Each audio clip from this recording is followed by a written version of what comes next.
1990 के Republic day पर देश ने मिसाइल प्रोग्राम की कामयाबी का जश्न मनाया। मुझे पद्म विभूषण से नवाजा गया और डॉक्टर अरुणाचलम को भी। 10 साल पहले पद्म भूषण की यादें एक बार फिर हरी हो गईं। रहन सहन मेरा अब भी वैसा ही था जैसा तब था। 10 बाय 12 का एक कमरा किताबों से भरा हुआ और कुछ जरूरत का फर्नीचर जो किराए पर लिया था।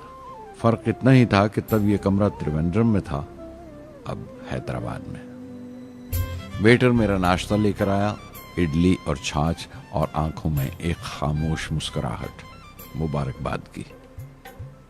मैं अपने हमवतनों की इस नवाजिश से छलक गया।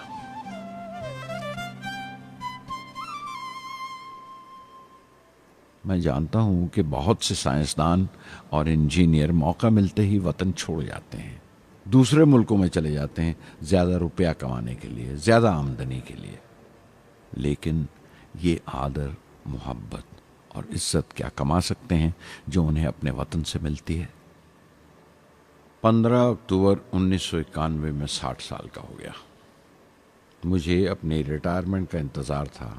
चाहता था कि गरीब बच्चों के लिए एक स्कूल खोलूं। ये वो दिन थे जब मैंने सोचा कि अपनी ज़िंदगी के तजुर्बे, मुशाहिदे और वो तमाम बातें कलमबंद करूं जो दूसरों के काम आ सकें।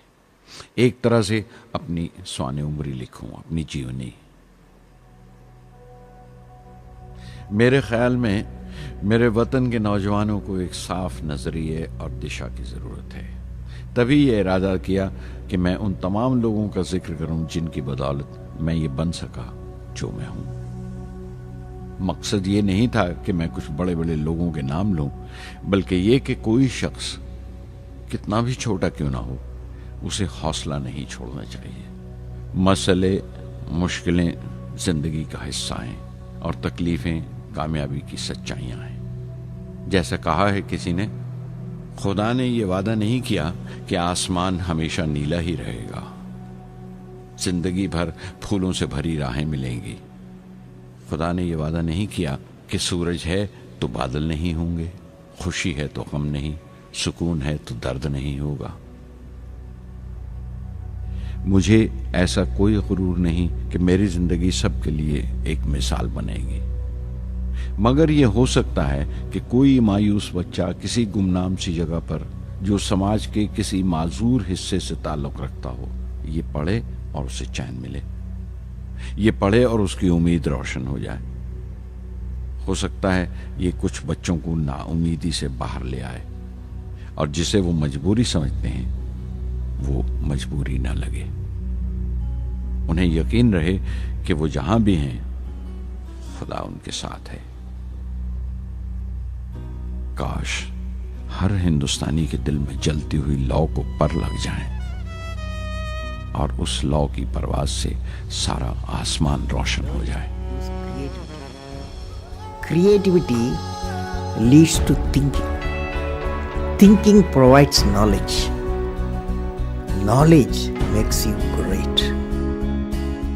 As we say in India, where there is righteousness in the heart, where there is righteousness in the heart, there is beauty in the character. When there is beauty in the character, there is harmony in the home. When there is harmony in the home, there is harmony, there is an order in the nation. When there is order in the nation, there is peace in the world. Are the unique qualities of the youth. As a youth of my nation, I will work with courage to achieve success in all the missions.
Well, I have orbited around the sun 76 times.